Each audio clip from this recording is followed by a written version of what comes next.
Hello everyone, this is Chhatrapali. Welcome to my channel Beauty Style. Today I am telling you about Diwali makeup look. घर की सजावट हो गई है, पकवान रेडी है और घर की लक्ष्मी की तैयारी बाकी है। So let's start makeup look. अगर ये लुक आपको पसंद आया तो वीडियो पूरा देखिए। करेक्टर, सेकंड करेक्टर,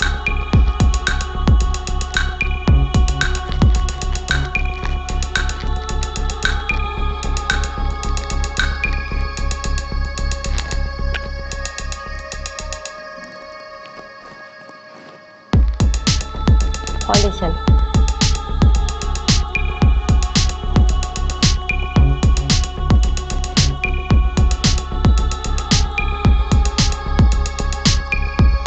मैं ये पैलेट यूज करने वाली हूँ।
दिवाली की हार्दिक शुभकामनाएं आपको मेरी तरफ से।